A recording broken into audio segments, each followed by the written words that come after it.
इस वीडियो में हम बात करेंगे बेल के बारे में कि ज़मानत कितने प्रकार की होती है, बेल कितने प्रकार की होती है, इसके टाइप्स कितने होते हैं। देखिए, ज़मानत होती क्या है, बेल होती क्या है। जब कभी भी किसी को किसी मैटर में, किसी कंप्लेंट में या किसी एफआईआर में अरेस्ट किया जाता है, किसी भी केस में अरेस्ट किया जाता है पुलिस के द्वारा, तो उसको उस अरेस्ट से जब तक केस चल रहा है, मतलब जब तक केस पेंडिंग है, तब तक उसको अगर उस कस्टडी से बाहर आना है तो उसको ज़मानत की एप्लीकेशन लगानी पड़ेगी और किसी न किसी कंडीशन पर श्योरिटी बॉन्ड देकर, बेल बॉन्ड्स देकर उसको ज़मानत पर छोड़ दिया जाता है। तो ये ज़मानत कितने प्रकार की होती है? ज़मानत देखिए 4 प्रकार की होती है, जो बेसिकली 4 प्रकार होते हैं इसके। एक एक पॉइंट पर डिस्कस करेंगे। सबसे पहले बात कर लेते हैं रेगुलर बेल के बारे में। रेगुलर बेल क्या होती है? देखिए, सीआरपीसी के सेक्शन 437 और 439 के अंतर्गत ये रेगुलर बेल आती है। जब कभी भी जो देखिए मजिस्ट्रेट होते हैं, जो मजिस्ट्रेट अदालतें होती हैं, उसमें अगर कोई बेल एप्लीकेशन लगाई जाती है तो वो सेक्शन 437 के अंतर्गत लगाई जाती है, जो रेगुलर बेल होती है। लेकिन अगर सेशन कोर्ट के अंदर कोई बेल एप्लीकेशन लगाई जाती है या फिर हाई कोर्ट के अंदर, तो वो सीआरपीसी के सेक्शन 439 के अंतर्गत होती है। अब बात कर लेते हैं डिफ़ॉल्ट बेल की। डिफ़ॉल्ट बेल क्या होती है? डिफ़ॉल्ट बेल का मतलब होता है कि जब कभी भी पुलिस जो है किसी व्यक्ति को किसी एफआईआर में अरेस्ट करती है, तो जिन अंडर सेक्शन में, जिन सेक्शंस के अंतर्गत, जिन धाराओं के अंतर्गत जो सज़ा का प्रावधान है, वो अगर 10 साल से ज़्यादा का है, मतलब किसी ऐसी धारा में, मान के चलिए 302 आईपीसी का सेक्शन है, मर्डर का सेक्शन है, किसी ने हत्या की है और उस पर 302 का सेक्शन लग गया है, और उसके लिए जो कंडीशन बनाई गई है कि पुलिस को अरेस्ट के 90 दिनों के अंदर अंदर चार्जशीट पेश करनी होती है। चार्जशीट मतलब इन्वेस्टिगेशन रिपोर्ट, या किसी कहीं पर वो उसको चालान भी बोल दिया जाता है। तो ट्रायल कोर्ट के अंदर, जिस कोर्ट के अंदर भी उसका जो केस है वो चल रहा है, उस वहाँ पर चार्जशीट पेश करनी होती है इन्वेस्टिगेशन ऑफिसर को, पुलिस को। लेकिन अगर 90 दिन पूरे हो जाएं, दोषी की जेल के अंदर है और चार्जशीट पेश नहीं की है पुलिस ने, तो दोषी जो है वो डिफ़ॉल्ट बेल का हकदार हो जाता है। जिस पर एफआईआर हुई है, जो कस्टडी के अंदर है, वो डिफ़ॉल्ट बेल का हकदार हो जाता है। उसके बाद कोर्ट की डिस्क्रिशन पावर नहीं रहती है। उसके बाद वो जिस पर एफआईआर हुई है, वो उसको सिर्फ बेल एप्लीकेशन लगानी होती है और मजिस्ट्रेट को, जज साहब को, उसको बेल देनी ही देनी पड़ेगी। ये सेक्शन सीआरपीसी के सेक्शन 167 के सब सेक्शन 2 के अंतर्गत इसमें प्रोविज़न है।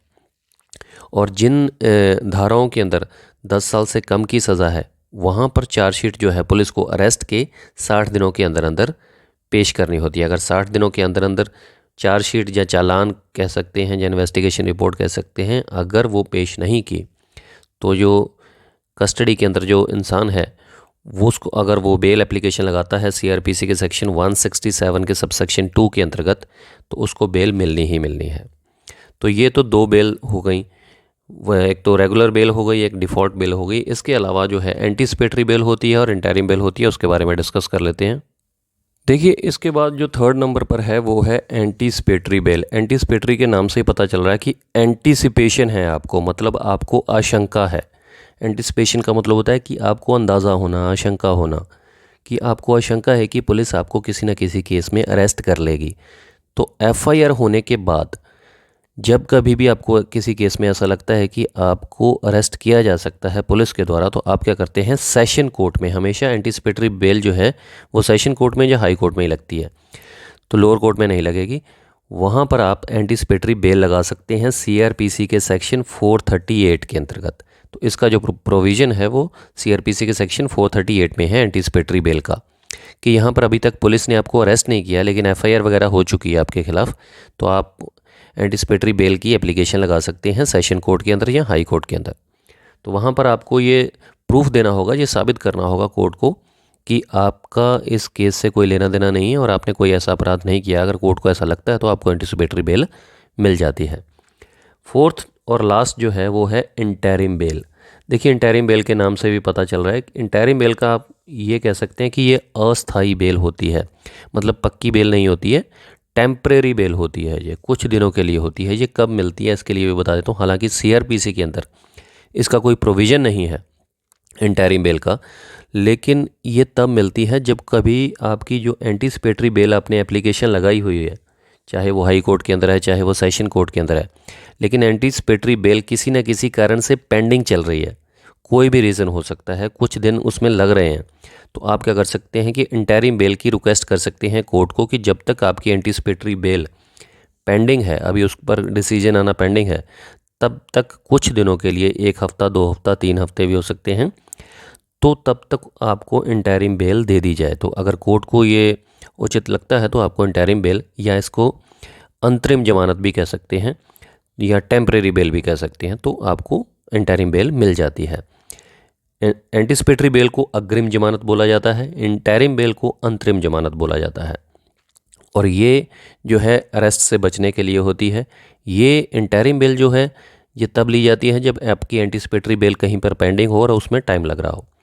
तो हमने जान लिया कि इस जमानत बेसिकली कितने प्रकार की होती हैं। एक रेगुलर बेल होती है जो सीआरपीसी के सेक्शन 437 और 439 में होती है।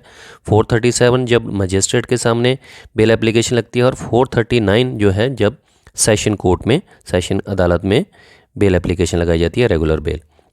उसके बाद डिफ़ॉल्ट बेल, जब चार्जशीट पेश नहीं की जाती है पुलिस के द्वारा टाइम पर, जिन केसेस में 10 साल या 10 साल से ज़्यादा की सज़ा है, उन केसेस में चार्जशीट 90 दिनों के अंदर अंदर पेश करनी होती है पुलिस ने।